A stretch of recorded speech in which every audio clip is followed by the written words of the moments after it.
Hey everyone, a Nerdy Mark here. It's time to go over episode 34 of Kamen Rider Geats. Obviously, I waited until some subs came out to fully talk about everything that happened because I want to make sure I knew what I was talking about. Man, this is a good episode. This episode, I like character-driven episodes, and not when it's just focusing on one character. We got a little bit of everybody. We got a little sample. We got the sampler platter, and I was curious at the end of episode 33. We have Ace's back. Is his attitude going to be different now that he has all these revelations about his mother and everything else? And because at the end of the episode, we got this very uncharismatic henshin from him. And then it ended with him pointing the Magnum, whatever, at Glare 2. So I was like, okay, I'm curious in the fact that this is how 34 continued. So no time jump. And I was like, good. This is what I want to see. Like, I'm digging. Like, now Ace has finally got some, like, he's the character depth and changes have been great for Ace. I like now that he's angry at the DGP. They were using his mother, and now he's going after Glare too, in what was a very good fight. And obviously I was sitting there, I was like, um so now, technically speaking, on paper, if we go by goals and anger, Michinaga and Ace are kind of on the same page. They both want the DGP gone for different reasons, but they have a common goal now. I will say, I question constantly the power scaling because realistically, Glare 2 should be mopping the floor with Geats in Boost Magnum form or Magnum Boost form, but he was holding his own, and I was wondering if this is like the standpoint because he isn't holding back anymore. He needs results. And uh man, but we get another Geats Eats counter, by the way, because Buffa swooped in and just grabbed Glare by the head, the helmet, hit him with that finishing slash, and yep, the Yeet counter continues thanks to Buffa. Thank you, Buffa. And dude, like, my favorite thing is Sharam. Even in him being destroyed, he was like, you know what? At least they put on a good show. That was entertaining. And I was like, that's all he cared about, was always having a good show for the audience. So I was like, hopefully he doesn't come back because I'm tired of him. I don't like him. Like, give me Garori. Bring back Garori. Because that's my favorite game master of the two. So, dude, So, like, this new guy, the new dude, the mysterious dude that's been talking to, Geet's mom, just talking to the statue, one sided conversations, he's the progenitor of the DGP, and his name's like Soul. Yeah. And, we got the new game, which is, Desire Royale, which we saw at the end of 33. And there's just one rule. And I'm like, this is pretty easy to follow. The last person standing shall be granted the privilege of deciding the world's fate. And I was like, okay, um, I'm all for this. And we got some like subtle, visually appealing stuff. Like there's these little yellow orbs falling from the sky all over the city, which were basically the mission boxes with the Desire Driver and ID cores in them, are being landed at the feet of the new contestants. And there was a lot. So I was like, damn. I was like, okay. And the only thing that really annoyed me, there's a scene where Michinaga and Ace are there with our Sul guy. They did some clips from the Geats Revice like movie, and I was like, well, they're showing flashes of it that showed, Revi and Seeker, and I'm like, should I watch this? Because I didn't watch this yet. I have it, but I haven't watched it. I was like, damn, I feel like I may have. Maybe I should watch this before this episode. I'm gonna try to watch it before 35. I mean, I just haven't really had the desire to watch it. No pun intended. Um, but like I said, a lot of character like focus on all the different characters, so I really wasn't mad, even though we did get some action at one point with like Daichi and everything. But I wasn't mad that it was so character focused because we had Kekker and Baroba, which was very intriguing because Kekker just wants Kawa back and he wants to be entertained. Like his whole thing is this is amusement, whereas Gene is like that fanboy that wants to see Ace win. Kekker's just like, I want a good laugh. I want to be amused. I want to be entertained.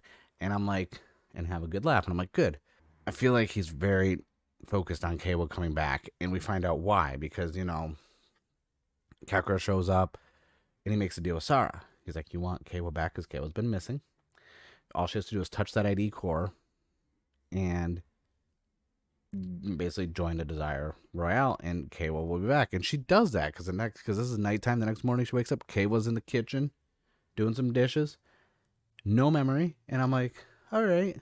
This is so good. Like we knew Sarah was gonna be a commoner at one point. It was kind of the writing was on the wall, honestly, from a story standpoint. And I see this as one of those things where it's like this is gonna push him over the edge at some point because only one person can win this. And if him and his sister are both in it, and that's what Kekro was thinking as well.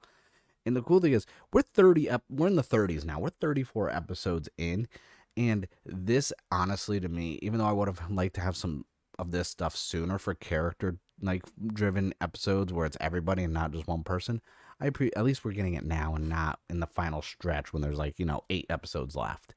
And like one of the things like Neon, we're finally seeing the catalyst of these changes in everyone. Ace, now Neon, who, she wanted to find true love.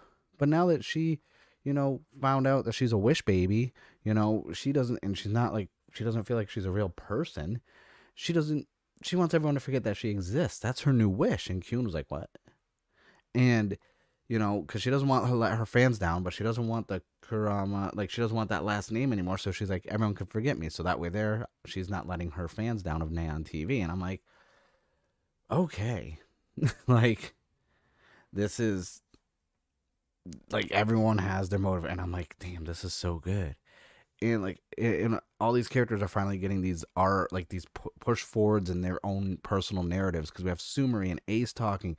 Neither one of them can actually figure out why Ace is actually back. I like that Ace made a joke. He's like, well, maybe my sister prayed for my return.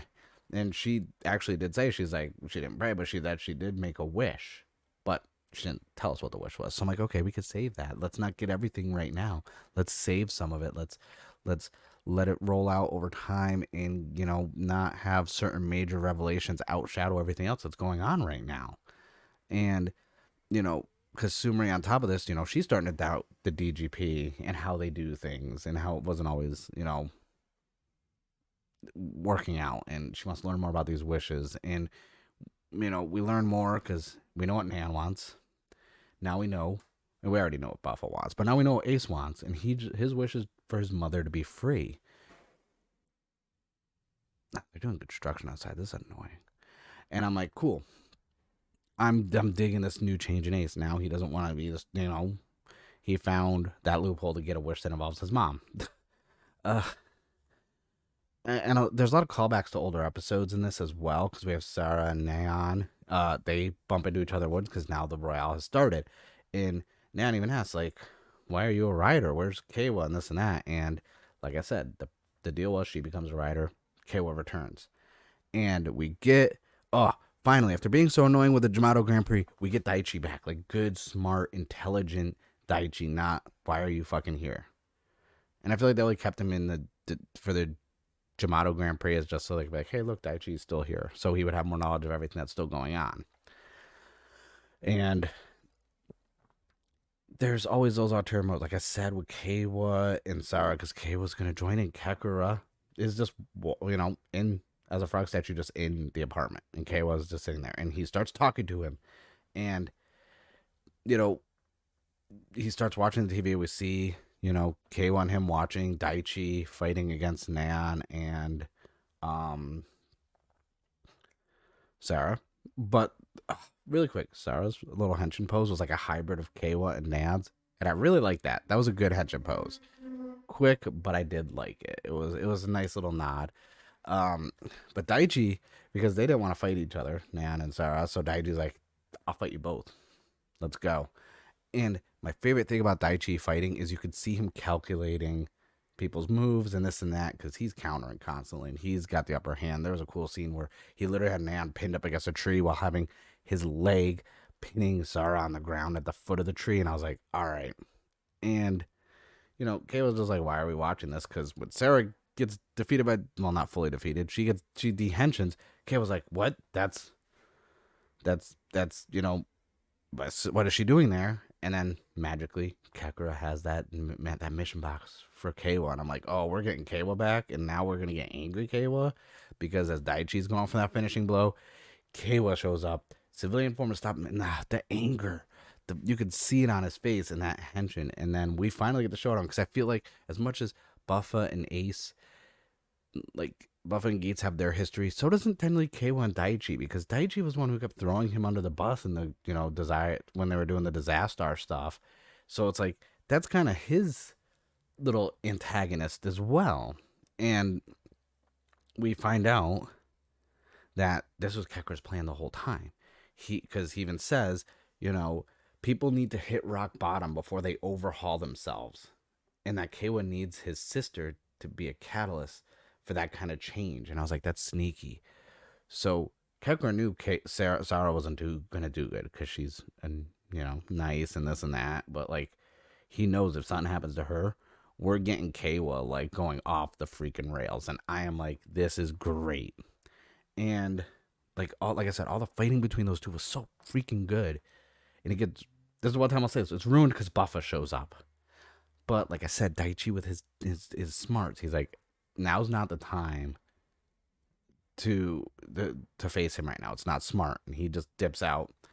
And we see, Buffa's, Buffa, he's still OP. He goes to take out all three in one swipe, and we get Geats to make the save and boost Mark 2. And I was like, okay, but you were just Magnum boost against Glare 2, and now you're choosing to use boost Mark 2, but it makes you sweepy.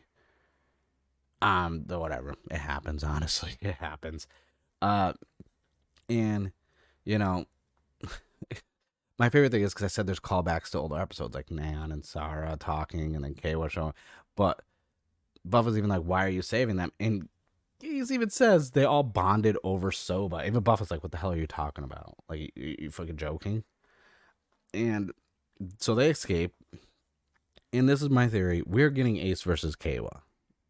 100%. This is happening. Because Ace, they're all talking, and Ace tells them, he wishes for a world without the GGP. And Kawa interjects. He's like, well, those who were previously eliminated still haven't been saved yet. So the DGP can't be removed right now. They can't go yet. And even Nan agrees with Kawa. She's like, no. She's like, there's still things that haven't been done yet. So the DGP needs to be around. And I was like, and Kawa becomes such a badass because his facial expressions, his emotions in it, he's like, nah, I haven't even forgotten the goddess yet, and that she still has to atone for every last sin she's committed.